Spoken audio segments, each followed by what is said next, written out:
Finalmente aconteceu, o reforço do Vasco da Gama, o zagueiro colombiano Carlos Cuesta, chegou no dia de ontem no Rio de Janeiro e falou pela primeira vez como novo jogador do Vasco da Gama. E o dia de ontem ficou marcado por uma polêmica, o pênalti marcado para o Sport contra o Vasco da Gama inexistente. O senhor Rafael Claus tem que ser punido pela CBF urgentemente. Você, torcedor vascaíno e de outro clube, você acha que esse lance foi pênalti ou não? Deixa aqui nos comentários a sua opinião. Vou pedir aí pra você se inscrever aqui no nosso canal e também clicar no botão do like. Vamos tentar chegar nesse vídeo a 150 likes, dá aquela moral pra gente que é muito importante e clica no botão de hypar para divulgar nosso conteúdo para mais pessoas. Estamos próximos de chegar à marca de 12.200 inscritos, beleza? Agora vamos para as informações porque tem novidade para a gente poder falar nesse vídeo.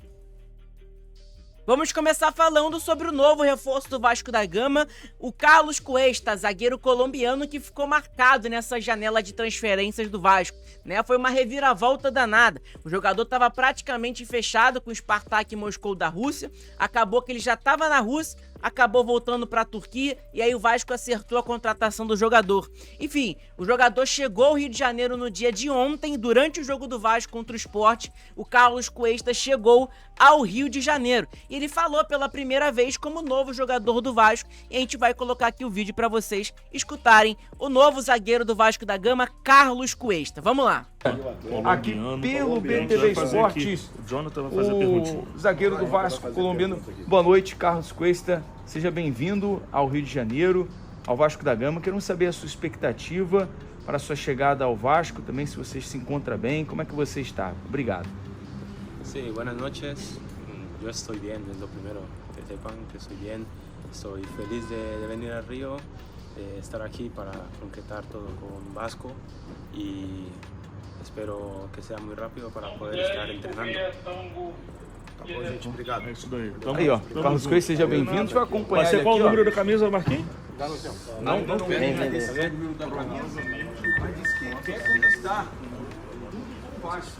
E aí tá o zagueiro Cuesta ali, né? Vai entrar no táxi ali, né? Com espírito de vencedor. Carro. Chegou com ganância. Então ele falou que tá bem, pelo menos tá 100%, já quer treinar e quer entrar dentro de campo e é o que importa, né? O Vasco hoje ele precisa de um zagueiro pra chegar hoje e jogar muita bola. É o que importa pro Vasco, né? Fizeram somente uma pergunta pro Carlos Cuesta, não sei porquê, mas enfim, a pergunta foi respondida. Ainda não se sabe qual vai ser o número da camisa do Carlos Cuesta, né? Perguntaram pra eles ali, mas não tem ainda, né? Então a gente, quando o Carlos Cuesta for anunciado oficialmente pelo Vasco, eu vou trazer aqui no canal pra vocês essa informação de qual vai ser a numeração da camisa do Cuesta. Tem muita gente que quer saber, né, sobre isso. Eu quero fazer uma pergunta pra você, torcedor vascaíno, se você tá satisfeito com essa janela de transferências do Vasco pro sistema defensivo. Até porque nessas últimas janelas de transferências, sempre o foco do Vasco foi a zaga. E o Vasco nunca conseguiu contratar zagueiros ali competentes, né? A diretoria meio que acertou um pouco, talvez, no Lucas Freitas. É um zagueiro limitado? Sim. Ontem fez uma excelente partida, inclusive, né? Parabéns ao Lucas Freitas, salvou o Vasco no dia de ontem, né? Enfim, cara... mas o Vasco não contratou aquele zagueiraço, teve duas janelas e não contratou. Afinal de tudo, a primeira janela de transferências do Admar Lopes, o Vasco contratou Cuesta e também o Robert Renan. O Robert Renan joga pela esquerda e o Cuesta joga pelo lado direito da zaga.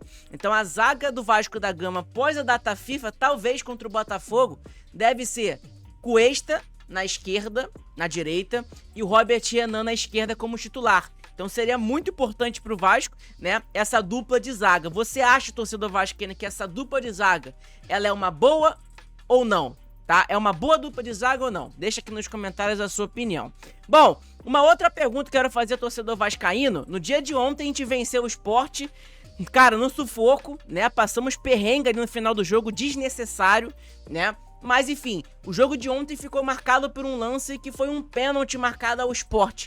Um pênalti que, na minha opinião, foi inexistente. Não aconteceu, tá? Não aconteceu esse pênalti. O Rafael Claus Não sei de onde ele viu que isso aqui foi pênalti, tá? Porque todo mundo viu e todo mundo falou que não foi pênalti. E não foi somente esse erro do Rafael Claus, foram outros erros também. Eu vou trazer uma análise aqui de um cara que fala sobre a arbitragem e tudo mais. Mas antes disso, dando crédito à imagem que a gente pegou aqui do Lucas Pedrosa, tá? Lá do canal do Pedrosa. Enfim, vamos na análise aqui do Paulo Caravina. É um cara que fala sobre a arbitragem. A gente pode assistir aqui e ver o que ele achou, né, da situação do Vasco ontem e se o Vasco foi prejudicado ou não. Primeiro, quero saber a sua opinião, deixa aqui nos comentários, deixa o seu like, se inscreve no canal também, que é importante, né? E agora vamos lá assistir aqui o vídeo do Paulo, ele falando da análise dele sobre esses lances polêmicos que aconteceram na partida contra o Sport no dia de ontem. O Klaus marcou esse pênalti. Deixa eu aumentar o áudio, aí foi. O Klaus marcou esse pênalti quase que fantasma para o Sport, diante do Vasco. Mas na falta a menos de 2 metros dele ali, que quase lesionou o Jair, ele deixou seguir o jogo. Será que é falta de critério do Klaus?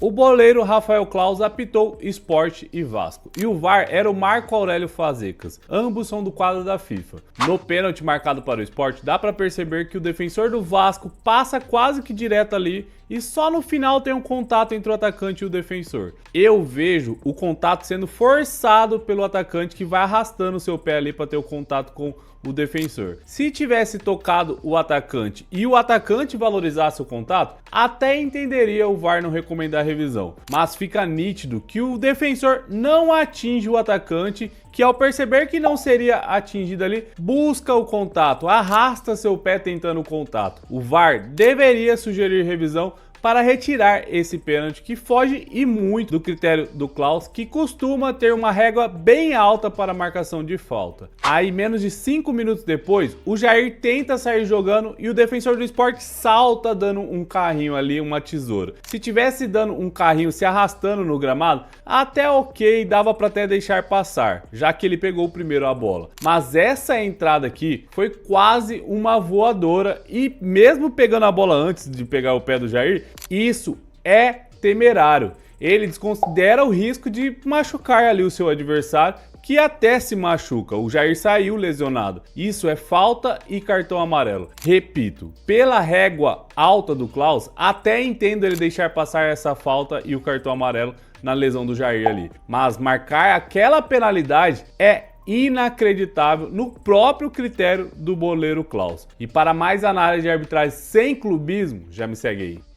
Então tá aí, cara, análise, né, de um cara que sempre tá falando de arbitragem e tudo mais, não é clubista, longe disso, que o fato é, o Rafael Claus, ele prejudicou o Vasco da Gama ontem, e mais uma vez, né, o Vasco da Gama sendo prejudicado pela arbitragem. O segundo jogo na mesma semana que o Vasco é prejudicado. O Vasco foi prejudicado no meio de semana passado contra o Botafogo. Aquilo ali foi pênalti, claro. Tava na cara de todo mundo que aquilo ali foi pênalti. E o Daronco não marcou. E, cara, pra você ver, né? Como é que o futebol brasileiro ele não vai pra frente. O Daronco, ele errou no meio de semana contra o Vasco, né? Era pra ter sido pênalti. Ele não deu. E aí no final de semana agora ele apitou o jogo entre Cruzeiro e São Paulo. Então pra você ver, por isso que o futebol brasileiro ele continua nessa furada que tá aí hoje, né? O futebol brasileiro parece que ele não vai evoluir nunca. Porque é isso, o árbitro ele erra uma partida hoje, amanhã ele já tá apitando outro jogo. Entendeu? Então por isso que o futebol brasileiro ele continua afundado dessa maneira. Os clubes investindo alto, trazendo jogadores de prateleira do futebol europeu, mas a arbitragem continua a mesma coisa. Não tem uma reformulação na arbitragem de árbitros, não tem nada, né? E acaba que é isso, né? E pra você ver, o Rafael Claus, que é um árbitro que já apitou Copa do Mundo, apita jogos da FIFA, e cara, olha aí, né? Enfim, tá aqui, ó, resumo do primeiro tempo. Pênalti escandaloso marcado a favor do Sport, que aquilo ali não foi pênalti. O próprio torcedor do Sport sabe que não foi pênalti, né? E entrada criminosa no Nuno sem cartão amarelo. Vocês viram isso também, né? Acho que, se eu não me engano, foi do Zé Lucas.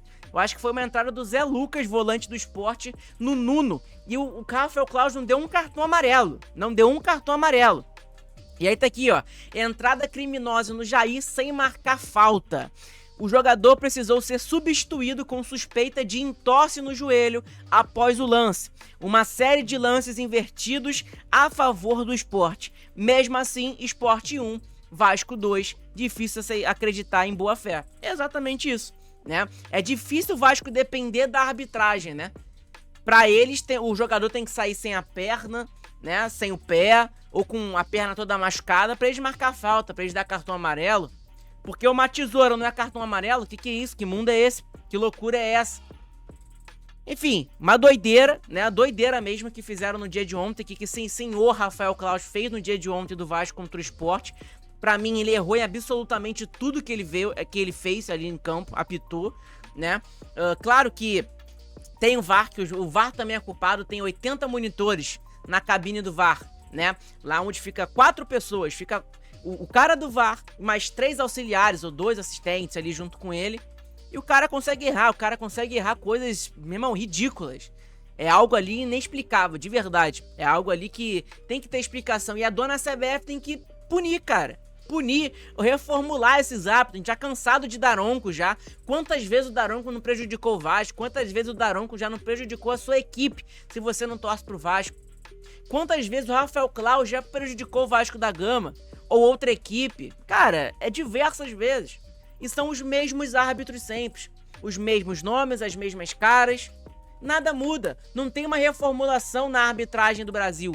São clubes investindo dinheiro alto em contratações, jogadores nível futebol europeu, mas a CBF não investe nos seus próprios árbitros, nos seus próprios ali, as próprias tecnologias. Graças a Deus no ano que vem já vai ter ali aquele impedimento semiautomático, que é super necessário e vai ajudar muito, né? Aí a gente não vai precisar de VAR, graças a Deus, para impedimento, pelo menos, que a gente vai ter a tecnologia ali, e não dá para bater de frente com a tecnologia, fato é esse, né? Enfim, mas agora, ficar dependendo de árbitro dentro de campo e ficar dependendo do VAR, da cabine de VAR que tá lá, 4 pessoas, 3 pessoas no mesmo lugar, numa sala, e com 80 monitores não conseguem enxergar que aquilo não foi pênalti, cara, me desculpa, né? Aí eu não sei por onde que o que tem que melhorar. Será se realmente a culpa é do árbitro dentro de campo? É que eu falo pra vocês, o árbitro dentro de campo ele pode errar e ele vai errar. É normal, o cara é ser humano. Tem coisas que a gente não consegue ver no nosso olho, né? No momento ali, na hora, na pressão, não consegue ver. E por isso que tem o VAR com 80 monitores lá, mas os caras no VAR não conseguem enxergar nada. Os caras do VAR conseguem enxergar um outro lance que ninguém tá vendo. A internet toda no dia de ontem viu, não foi pênalti, todo mundo falou isso. Mas não, né? Mas não, a cabine do VAR, o Rafael Claus acha que foi pênalti, então beleza. Enfim, pessoal, esse foi o vídeo, espero que vocês tenham gostado, deixa seu like, se inscreve aqui no nosso canal que é muito importante, clica no botão de hypar também porque ajuda pra caramba aqui no nosso conteúdo, se inscreve no canal, estamos com 12.174 inscritos, falta bem pouco pra gente poder chegar a 12.200 inscritos, dá aquela moral pra gente que é importantíssima e ajuda pra caramba aqui no nosso conteúdo, beleza? Tamo junto e até outro vídeo de reação aqui dos flamenguistas, mas acabou que não teve muita gente que gravou reações, então acabou que teve o vídeo pela manhã de reações aí, que quiser assistir, assiste lá, tá? E agora pela tarde resolvi trazer essa polêmica aí sobre a arbitragem e uma análise, né, de um cara que conhece de campo ali, de arbitragem e tudo mais, né, dando a opinião dele, que realmente aquilo ali não foi pênalti. E o que me deixa mais assustado é a ex-árbitra Nadine Bastos achar que aquilo ali foi pênalti. Cara, é inacreditável, né? Tem que mandar embora, tem que demitir essa mulher logo, agora, hoje. Porque se ela acha que aquilo ali foi pênalti, pelo amor de Deus, ela não tá preparada ainda pra ser comentarista, não. Mas enfim, abraço a todos, deixa o like, se inscreve no canal, tamo junto, saudações vascaínas.